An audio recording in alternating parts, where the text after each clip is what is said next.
Grandpa saves horse bitten by snake. He performed a miracle. A horse nearly died after being bitten by a snake high in the mountains, but the old man appeared out of nowhere and saved the animal in front of everyone. Since then, no one has been able to explain what really happened up there. If this story interests you, don't forget to subscribe to our channel and tell us which city you're watching from. We continue. I promise this will be the best story you'll hear in your life. The wind cut through the mountains with the same precision that Jack Wilson used to cut medicinal roots. His calloused hands moved skillfully among the plants, collecting golden seal leaves, oak bark, and chamomile flowers that grew wild around his small property. At 72 years old, he had become part of that mountainous landscape, a man who spoke more with plants than with any human being. It had been 3 years since Hope had passed away, taking with her the last words that echoed through the wooden house. Since then, Jack had cultivated silence as if it were another medicinal herb. He woke before sunrise, prepared his black coffee without sugar, and walked to the garden where he maintained more than 50 different species of healing plants. Each one had its personality, its harvest season, its secret kept within its fibers. The technique had been passed down through generations. His great-grandfather, a Native American who settled in the mountains at the end of the 19th century, taught his grandfather. The grandfather taught his father, the father taught him. And now Jack Wilson kept that knowledge like a treasure that no one else seemed to want. Down below in the village of Pine Ridge, his granddaughter Mary tried to keep alive the small pharmacy she had inherited from her parents. Graduated with honors from the state university, she believed in science, protocols, formulas tested in laboratories. Her grandfather's knowledge seemed to her a romantic superstition, the stubbornness of an old man who refused to accept the modern world. The distance between them had grown like a poorly healed wound. After her grandmother's death, when Jack moved permanently to the mountains, Mary's visits became increasingly rare. She couldn't understand how someone could choose to live so isolated, so far from everything that mattered in the real world. That September morning, while Jack was preparing a mullein syrup for Mrs. Louise, who would climb up the mountain later that afternoon to collect it, a desperate neigh cut through the air. The sound came from the northern slope, near the stream that descended from the higher rocks. He knew all the sounds of the mountain, the song of the cardinals, the noise of squirrels jumping between branches, the whisper of the wind in the pine leaves. But that neigh carried an agony that made his heart race. He grabbed his leather bag where he kept the most important herbs and followed the sound. The trail was steep and rocky, but his feet knew every curve, every hole, every root that could make him stumble. The neigh repeated, weaker now, like a cry for help echoing among the trees. That's when he saw it. A white horse, magnificent even in its suffering, had fallen near a muddy puddle. Its left hind leg was swollen and purple, with 2 small precise marks that Jack immediately recognized. Copperhead, the most venomous snake in the region. The animal looked at him with large, frightened eyes, its heavy breathing making its chest rise and fall rapidly. Jack approached slowly, speaking softly as he did with all injured animals that sometimes appeared on his property. "Easy, boy, easy. I'm here to help you." He examined the bite carefully. The venom was already spreading through the horse's system, but there was still time.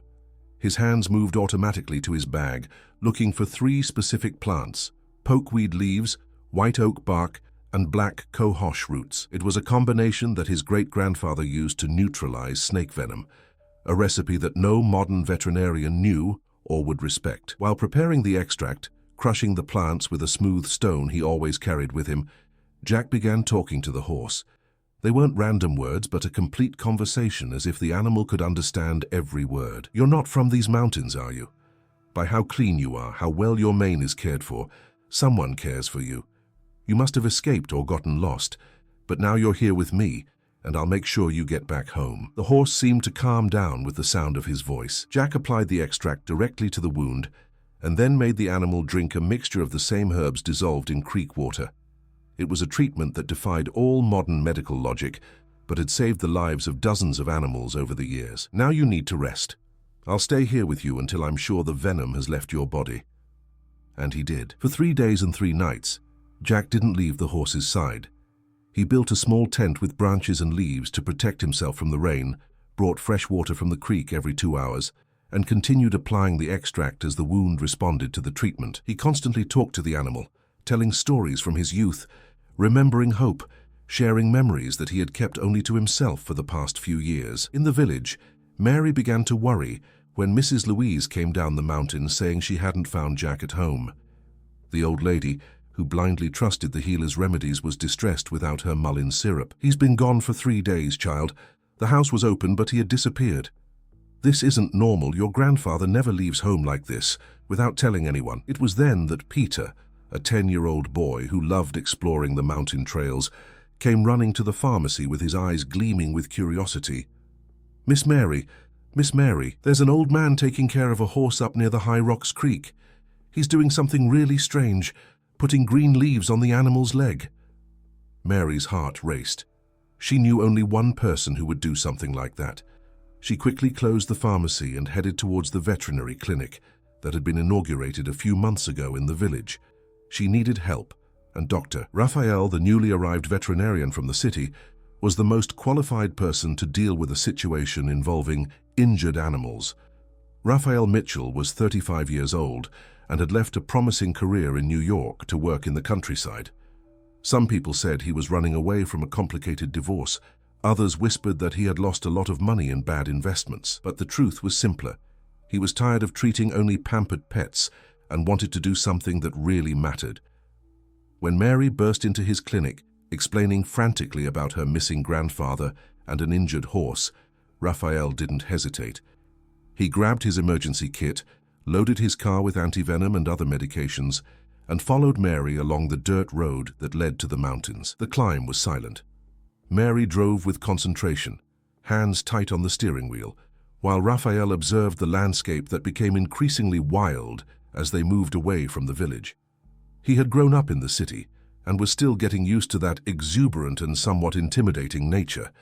When they finally reached the location indicated by Peter, what they saw left them speechless. Jack was sitting next to a white horse that was calmly chewing some blades of grass. The animal was standing, apparently healthy, with only a small mark on its hind leg where it had been bitten by the snake. "Grandpa?" Mary got out of the car slowly, not believing what she was seeing. "What are you doing here?" Jack raised his eyes to his granddaughter and then to the young man accompanying her. His face was tired, but there was a different light in his eyes, a deep satisfaction that Mary hadn't seen in years. "Mary, child, this here is Hope." He pointed to the horse with a subtle smile. "He needed help, and I couldn't leave the poor thing here alone." Raphael approached the animal carefully, examining it with professional eyes. The horse had clearly recovered from a snake bite, but there were no signs of the typical symptoms of poisoning: excessive swelling, necrosis, respiratory difficulty. It was as if the venom had been neutralized in an almost miraculous way. "How did you do it?" asked Raphael, genuinely curious. "A copperhead bite in a horse is very serious. We usually need antivenom, antibiotics, anti-inflammatories." Jack looked at the veterinarian, as if assessing whether he could trust him. After a few seconds of silence, he pointed to the leather bag that was by his side. "Pokeweed, white oak, and black cohosh. My great-grandfather taught me that these 3 plants together remove any snake venom from the body. It's not magic, Doctor, it's knowledge." Mary felt a mixture of admiration and irritation. Admiration because it was impossible to deny that the horse was cured. Irritation because it defied everything she had learned at the university about pharmacology and veterinary medicine. "Grandpa, you can't just disappear like that. Mrs. Louise was worried. I was worried. I couldn't leave Hope here alone, Mary. When an animal is suffering, you can't just walk away and pretend you didn't see anything." The horse, as if understanding it was being talked about, approached Jack and rested its head on his shoulder. The gesture was so affectionate, so natural, that even Raphael was moved. "Who does this horse belong to?" asked Mary. "I don't know yet," replied Jack, stroking the animal's neck. "But I'll find out, and until then he stays with me." The news of the healed horse spread through the village like wildfire on dry straw. Within a few days, people began climbing the mountain to see with their own eyes the animal that had been saved by Jack Wilson's hands. Some came out of curiosity, others out of skepticism. But many reached the small property carrying the hope that that ancient knowledge could also help their sick animals. Mary observed the growing movement with a mixture of pride and concern. Her grandfather had always been respected in the region, but now he seemed to have become a kind of living legend, and she didn't know if that was good or bad. Raphael began to visit the property regularly, officially to monitor the horse's recovery, but actually driven by a scientific curiosity he couldn't control. He asked questions about the plants, wrote everything down in a small notebook, and even collected samples of the herbs that Jack had used in the treatment. "Have you ever thought about documenting this knowledge?" Raphael asked one afternoon, as they watched the horse grazing peacefully near the creek. "This information could help many people." Jack smiled and shook his head. "Doctor, knowledge that doesn't come from the heart isn't good for healing anyone. These plants don't work just because they have chemical substances. They work because we need to believe, need to respect, need to understand that we are part of the same thing they are." Raphael didn't know what to say. His scientific training rejected this kind of explanation, but it was impossible to ignore the results he was seeing. It was during one of these visits that a man appeared on the property without warning. Mary and Raphael were helping Jack organize some lemon balm seedlings when they heard the sound of a car coming up the dirt road. A red pickup stopped near the house, and from inside it emerged a man approximately the same age as Jack, but with a completely different posture. Anthony Fletcher had the same body curved by the years, but his eyes carried a hardness that contrasted with the healer's serenity. He walked to where the three were, completely ignoring Mary and Raphael, and fixed his gaze on Jack. "So it's true that you've become some kind of miracle saint," said Anthony, in a tone that mixed irony and bitterness. Jack raised his eyes slowly, as if recognizing a voice he hadn't heard in a long time. "Anthony," he said simply, showing neither joy nor sadness. "I heard you saved a horse with your magic leaves. The whole town is talking about it." Mary felt a tension in the air that she couldn't understand. There was something between these two men, an untold story that weighed like a rain-laden cloud. "There's nothing magical about it, Anthony, you know that." "I know what you always wanted everyone to believe," replied Anthony, moving closer, "that you had some special gift, some knowledge that no one else could understand." Raphael realized he was witnessing something very personal, and made a gesture to move away, but Mary held him by the arm. She wanted to understand what was happening. "Grandpa," she said, "who is this gentleman?" Jack sighed deeply before answering. "Anthony was my friend. We grew up together here in the mountains." "Was your friend until you stole the only woman I ever loved in my life," said Anthony, his voice trembling with contained anger. The silence that followed was so heavy that even the birds seemed to stop singing. Mary felt as if a secret kept for decades had suddenly been revealed, and she didn't know how to process that information. "Hope chose," said Jack finally. "Nobody stole anybody.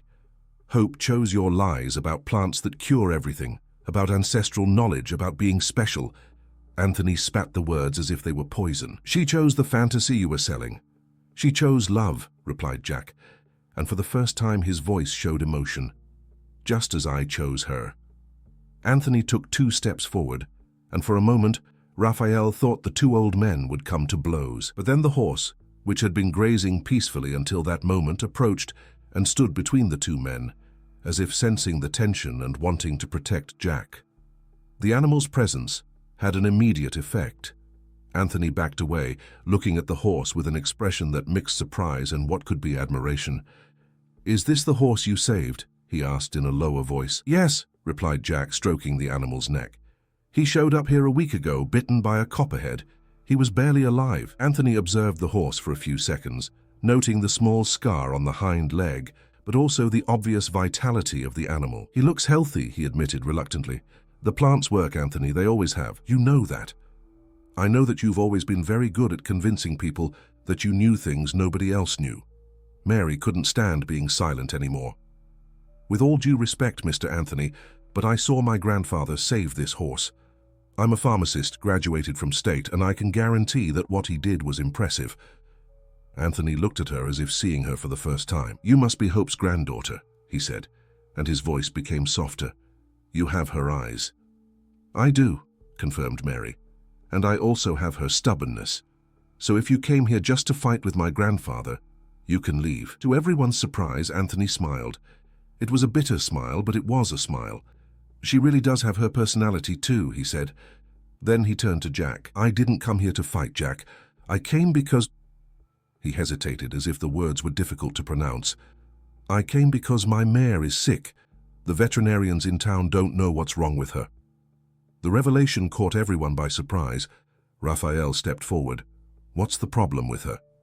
"She hasn't eaten for a week, she's losing weight, doesn't want to leave the stable. I've already spent a fortune on tests, but nobody can figure out what's happening." Jack looked at Anthony for a long moment, as if trying to decipher something in his old friend's face. "Do you want me to go see her?" he asked finally. Anthony swallowed hard. "I need your help." The words came out with difficulty, as if they cost a piece of his pride. Jack nodded slowly. "All right, let's see your mare." The trip to Anthony's property was made in silence. Mary and Raphael went in her car, following the red pickup along a road that wound between hills covered with pine trees. Anthony's property was larger than Jack's, more organized, with well-maintained fences and stables built with modern materials. The mare was in one of the stables, a beautiful animal with dark brown coat but clearly debilitated. She barely raised her head when the group approached. Jack entered the stable slowly, speaking softly to the animal, the same way he had done with the white horse. He examined the mare's eyes, touched her neck, observed her breathing. "She's not sick," he said after a few minutes. "She's missing something." "Missing something?" Raphael frowned. "That's not a veterinary diagnosis." "It's not," agreed Jack. "But that's what she has. Where's her foal, Anthony?" Anthony's face turned red. "I sold it. I needed the money to pay the farm's debts." "You sold her child?" Jack shook his head. "That's why she won't eat. She's grieving." Mary felt a tug at her heart. Even without fully understanding animals, she could see the suffering in the mare's eyes. "Is there a treatment for this?" asked Raphael, genuinely curious. "There is," replied Jack. "But it's not with plants. It's with time, care, and, if possible, bringing the foal back." Anthony lowered his head. "I can't bring the foal back. It's already been sold to another state." "Then we'll take care of her until she accepts the loss," said Jack. "It will take time, but she'll get better." During the next 2 hours, Jack taught Anthony how to prepare a calming tea with lemon balm and chamomile leaves, how to give gentle massages on the mare's neck to calm her, and how to talk to her in a way that would make her feel less alone. When they were finally getting ready to leave, Anthony called Jack aside. "Jack," he said, looking at the ground, "I know I don't have the right to ask anything after all these years, but could you keep coming here to take care of her?" Jack looked at his old friend for a long moment. "I can," he said simply, "but only if you let me bring Hope along. He can keep her company." Anthony nodded, unable to look directly into Jack's eyes. "You can bring him." On the way back, Mary drove thoughtfully. She had witnessed something important that day, but wasn't sure exactly what it was. "Grandpa," she said, breaking the silence, "why didn't you tell me about Mr. Anthony before?" "Some stories are too heavy to carry alone, Mary, but they're also too heavy to share." Raphael, who was in the back seat, leaned forward. "Were you and he really friends?" "We were like brothers," replied Jack, "until life put us on different paths." "And Grandma Hope?" Jack smiled, but it was a sad smile. "Your grandmother was the most beautiful woman in the mountains, not just on the outside, but on the inside too. She had a heart as big as the world. Anthony fell in love with her first, but she chose me. He never managed to forgive either her or me for that." "But now he's back," said Mary. "He's back because he needs help. Just like I came back into his life today because his mare needs care. Sometimes life forces us to swallow our pride." When they arrived at Jack's property, the white horse was waiting for them near the house, as if it knew they had gone to take care of another suffering animal. Jack stroked it affectionately. "Tomorrow you'll meet a new friend, Hope, and you'll help her feel less alone." The horse neighed softly, as if understanding every word. Mary observed the scene and felt something changing inside her. For the first time since she was a child, she began to believe that perhaps there was something in her grandfather's knowledge that went beyond superstition. Something that science still couldn't explain, but that worked in a mysterious and beautiful way. Raphael was also thoughtful. In his case, he kept samples of the plants that Jack had used on the horse.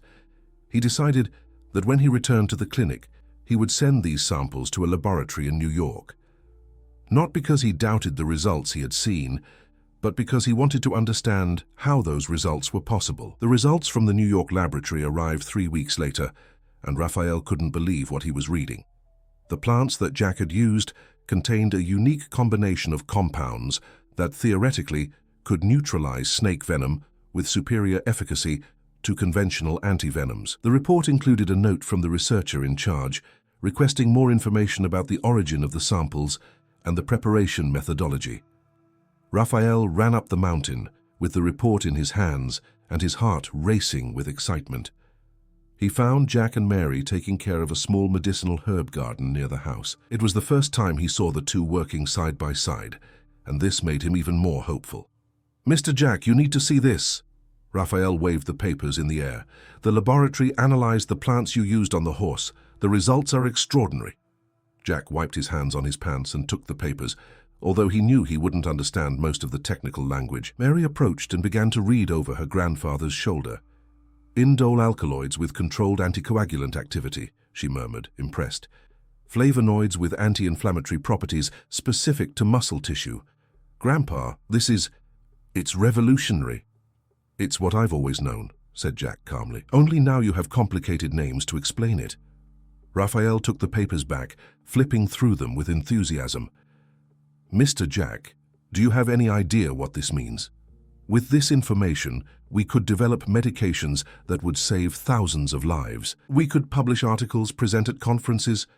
"Doctor," Jack interrupted him, "would you like to know where these plants came from?" The question caught Raphael by surprise. He had assumed the herbs came from the small garden he always saw around the house. "Of course, I'd love to. Then come with me. But first, I need you to promise me something." Mary and Raphael looked at him expectantly. "Promise that you won't tell anyone what you're going to see today, at least until I decide if I can completely trust you." Both promised, although they didn't understand why so much ceremony. Jack walked to where the white horse was grazing and mounted with surprising agility for his age. "We'll have to go on foot from here," he said, guiding the animal towards a trail that Mary had never noticed before. The trail climbed up the mountainside, winding among ancient trees and moss-covered rocks. Raphael, who still wasn't completely used to the mountainous terrain, began to get out of breath after a few minutes of walking. Mary, having grown up in that region, followed her grandfather without difficulty. After almost an hour of climbing, they reached a natural clearing protected by a circle of century-old oak trees. What they saw inside left them speechless. It was a garden, but not like any garden they had ever seen. Hundreds of species of medicinal plants grew in perfect harmony, organized according to a logic that seemed to follow the natural contours of the terrain. There were plants that Mary recognized from her pharmacology studies, but also species she had never seen, with leaves and flowers of unique shapes and colors. "My God," whispered Raphael, "how many species are there here?" "I don't know," replied Jack, dismounting from the horse. "I've never counted. My great-grandfather started this garden more than 100 years ago. Each generation added new plants, new discoveries." Mary walked among the rows of herbs, recognizing some and marveling at others. There were plants whose medicinal properties she had studied at the university, but which supposedly didn't grow in that region of the United States. There were others that seemed to be endemic species, found only in that specific location. "Grandpa, why did you never bring me here before?" Jack bent down near a plant with silvery leaves and tiny blue flowers. "Because you weren't ready. No one can know this place while they don't truly respect the power that exists here." Raphael took a notepad and began to mentally catalog the species he could identify. His scientific training had taken control, and he was already imagining the studies that could be developed based on that botanical treasure. "Mr. Jack, this place needs to be studied, protected, documented. This could revolutionize natural medicine in America." "It could," agreed Jack, "but it could also be destroyed if it falls into the wrong hands." As if his words were prophetic, the sound of an engine interrupted the tranquility of the garden. The three turned towards the trail and saw Anthony Fletcher emerging from among the trees, out of breath and clearly agitated. "Jack!" he shouted, still from a distance. "Jack, I need to talk to you. It's urgent." Jack sighed. He had hoped it would take longer for other people to discover the path to the garden. "What is it, Anthony?" he asked, when the man finally reached the clearing. Anthony stopped abruptly upon seeing the garden, his eyes widening in surprise. "So this is where you—" he murmured, but then shook his head, as if wanting to focus on what he had come to do there.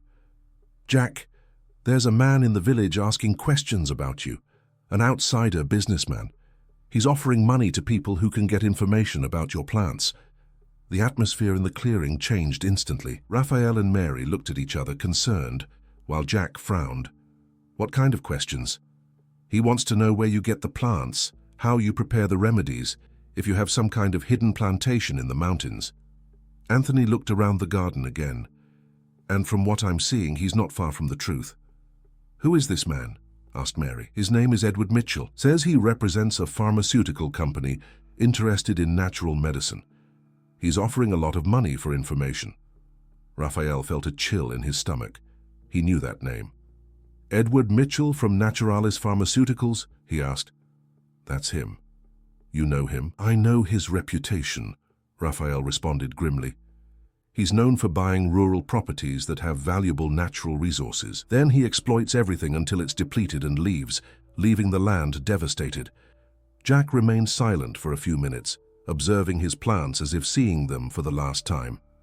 He cannot discover this place, he said finally. Grandpa, maybe we should talk to him, suggested Mary. If he's interested in natural medicine, we can establish some kind of partnership that protects the garden and at the same time allows the knowledge to be shared. Mary, you don't understand, said Anthony with a grave voice. I know men like this, Edward. They don't make partnerships, they take what they want and leave. He's right, agreed Raphael. Naturalis has already devastated 3 regions of forest in Virginia. They extract everything that has commercial value and abandon the area. Jack walked to the center of the garden, where an ancient tree extended its branches over the other plants like an umbrella. He rested his hand on the trunk and closed his eyes. My great-grandfather told me that one day someone would come wanting to destroy this place. He told me that when that day came, I would know what to do. And what is that? Asked Mary. I still don't know, admitted Jack. But I know I can't let this be destroyed. Many generations worked to create this place. It's a heritage that doesn't belong to me, but to all of humanity. The white horse, which had been calmly grazing near the entrance to the clearing, suddenly raised its head and looked towards the trail. Its ears moved forward, alert. Someone's coming, whispered Raphael. Everyone went silent, listening. After a few seconds, they could hear male voices conversing in a low tone, still distant but approaching. Quick, said Jack. We need to get out of here. But when they turned to leave the clearing, they realized it was too late. 3 men in suits appeared at the entrance to the trail, led by a tall man with grey hair and dark glasses, who could only be Edward Mitchell. Mr. Jack Wilson, said the man with a smile that didn't reach his eyes. What a pleasure to finally meet you, and what an extraordinary place this is. Edward walked through the clearing as if he owned the place, observing the plants with the calculating look of someone evaluating an investment. My name is Edward Mitchell, from Naturalis Pharmaceuticals. I came here because I heard that you possess unique knowledge about natural medicine. How did you discover this place? Asked Mary, trying to keep her voice steady. Oh, it wasn't difficult, smiled Edward. Some villagers were very helpful when we offered the right amount for the information. Anthony lowered his head, embarrassed. There were probably people in the village who couldn't resist the temptation of easy money. This garden is magnificent, continued Edward, ignoring the obvious tension in the air. How many different species are there here? 100? 200? I don't know, replied Jack dryly. Well, we'll do a complete survey. My company is interested in making a very generous offer to purchase this property. This land is not for sale, said Jack. Edward laughed, as if he had heard a joke. Mr. Jack, everything is for sale at the right price. Besides, I imagine that maintaining a place like this must be very laborious for a man of your age. We can take on that responsibility. To destroy everything, said Raphael, unable to contain himself. Edward turned to him with renewed interest. You must be the village veterinarian. I've heard about your work. Actually, I'd like to talk to you too. A person with your training certainly understands the scientific value of what exists here. I understand, replied Raphael, and that's precisely why I know you shouldn't get anywhere near this place. Doctor, you're being very dramatic. We are a serious company, interested in developing medications that can save lives. We are not destroyers. Tell that to the communities in Virginia that you left without water after exploiting the springs, replied Raphael. Edward's smile finally disappeared. I'll make a proposal, he said, taking an envelope from the inside pocket of his jacket. $5 million for the complete property, including all rights to the plants and the knowledge associated with them. The silence that followed was heavy. $5 million was more money than anyone in the village had seen in their life. "No," said Jack simply. "Mr. Jack, you haven't even considered the proposal." "I don't need to consider it. This land has no price." Edward sighed, as if losing patience with a stubborn child. "Well, then I'll leave my card. When you change your mind, call me." He placed a business card on the trunk of the central tree. "But don't take too long to decide. Opportunities like this don't come along every day." The three men turned to leave, but Edward stopped at the entrance to the clearing. "Oh, and Mr. Jack, I hope you understand that this place needs to be properly preserved. It would be a shame if some accident happened to such a valuable treasure." The threat in the words was subtle, but clear. Then the three disappeared down the trail, leaving a tense silence in the clearing. "Grandpa," said Mary with a trembling voice, "I think we're in trouble." Edward Mitchell's threat hung over the mountain like a storm cloud. In the days following the visit to the secret garden, Jack barely slept, spending nights walking around his property with the white horse by his side, as if guarding a treasure against invisible thieves. Mary decided to temporarily close the pharmacy and move to her grandfather's house. She couldn't leave him alone at that moment, especially after realizing how shaken he was by the possibility of losing the garden that his family had cultivated for generations. Raphael also became a constant presence on the property. He had contacted colleagues at universities and research institutes, trying to find a legal way to protect the garden, but the bureaucratic processes were slow and complicated. It was Anthony who brought the first bad news. "Jack," he said, arriving at the property with a grave face, "Edward Mitchell bought Sebastian's farm, the one that borders your land on the north side." "What do you mean he bought it?" asked Mary. "Sebastian never talked about selling the farm. He didn't want to sell, but some old debts appeared that he couldn't pay. Edward paid the debts and bought the property for double the market value." Jack remained silent, but his face showed that he understood the implications of the news.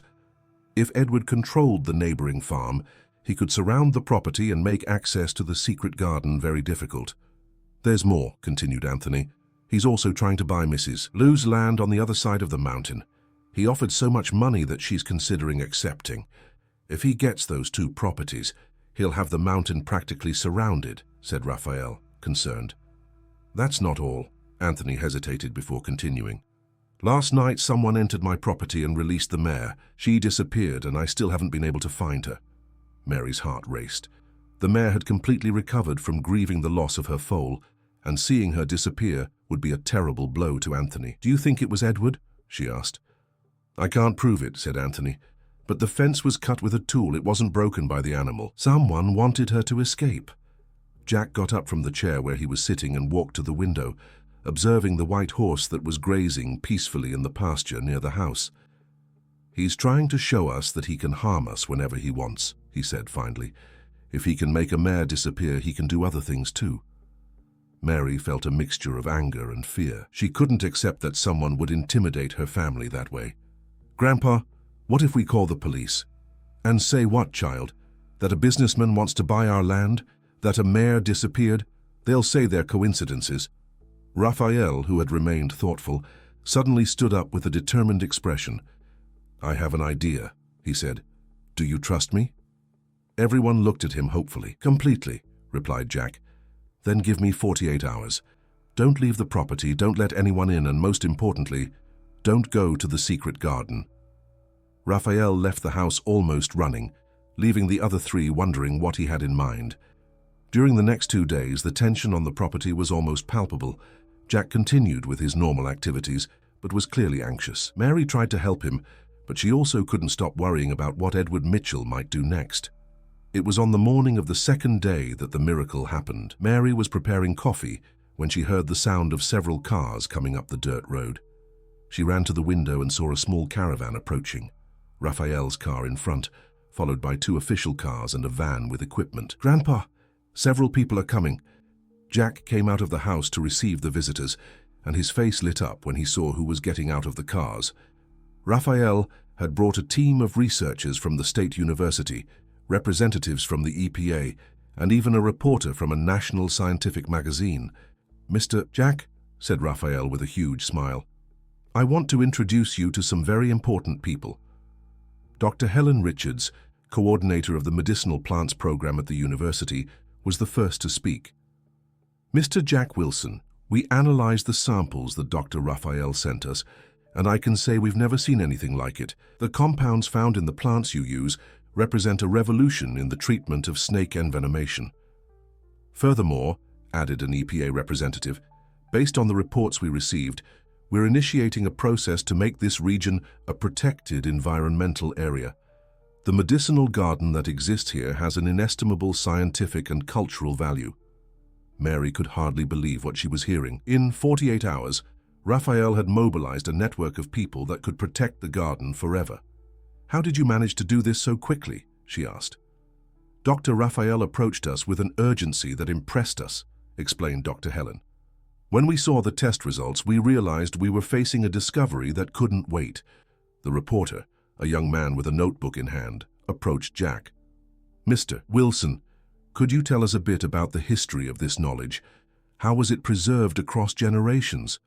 For the first time in many years, Jack found himself at the center of attention of people who really wanted to learn from him and not just exploit his knowledge. My great-grandfather, he began, his voice choked with emotion, always told me that this knowledge didn't belong to our family, but to all of humanity. He said our mission was to protect it until the right moment came to share it. And do you think that moment has arrived? Asked Dr. Helen. Jack looked at Mary, who was by his side with tears in her eyes, then at Raphael, who had become the grandson he never had, and finally at Anthony, who was observing everything with a proud smile. I think so, he said, but with one condition. Which is? Asked the EPA representative. I want my granddaughter to participate in all the studies. She's a pharmacist and knows both modern science and our family traditions. She will be the bridge between the two worlds. Mary was so moved that she couldn't speak. She just hugged her grandfather, feeling that she had finally found her place in the world. It was at that moment that Edward Mitchell arrived at the property. He got out of his car with the same arrogance as always, but when he saw all that activity, his face darkened.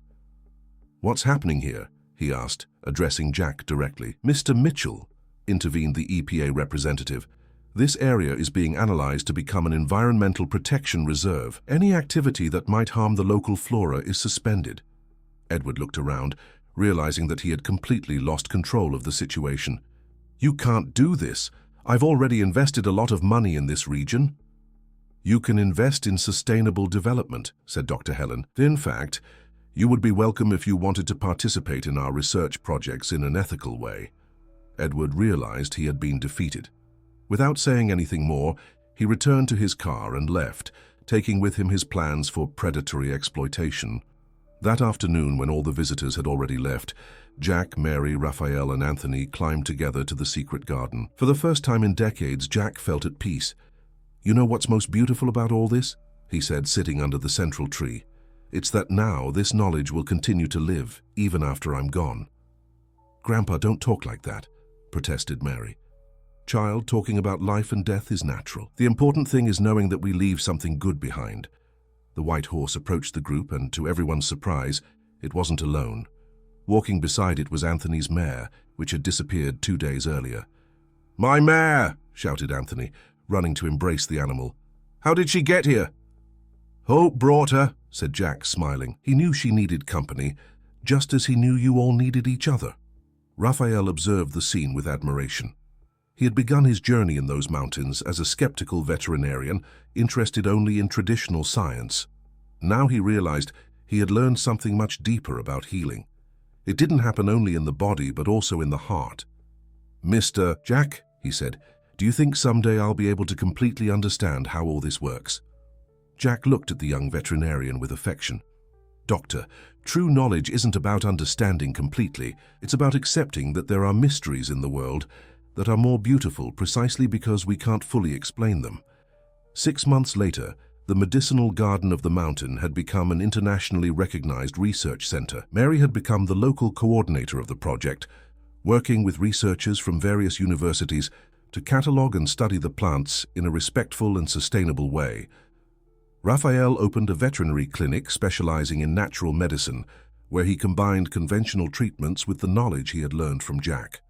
Young veterinarians came from all over the country to learn from him. Anthony became the official guardian of the trails that led to the garden, guiding visitors and researchers with the pride of someone who helped preserve a treasure. And Jack, at 73 years old, finally found peace, knowing that his family's knowledge was safe in the hands of people who respected and would love it as he always had. The white horse, which everyone in the region came to call Hope, continued to graze peacefully in the mountains as a living symbol that sometimes miracles happen when we least expect them, and that true healing comes from love, respect, and the belief that we are all part of the same web of life. On a sunny afternoon, while watching Mary teach a group of students about the medicinal properties of plants, Jack smiled and whispered to the wind, "Thank you, Hope, for teaching me that love is the most powerful medicine there is." And the horse, as if it had heard, raised its head in his direction and neighed softly as if saying, "You're welcome, my old friend, you're welcome." The end, dear listeners. We hope that the story of Jack Wilson, Mary, and the horse Hope has touched your hearts. This narrative reminds us that life's greatest treasures are priceless and that true knowledge flourishes when shared with love and respect. To continue this emotional journey with us, we've prepared a special playlist with equally captivating stories that explore family bonds and ancestral wisdom. You can find it by clicking here. If this story awakened emotions in you, don't forget to subscribe to our channel and leave a like on the video. Every day we bring unique narratives that celebrate the complexity and beauty of life. Don't miss our upcoming content and tell us in the comments which moment of the story moved you the most. Your participation is what makes our community special. Until the next story.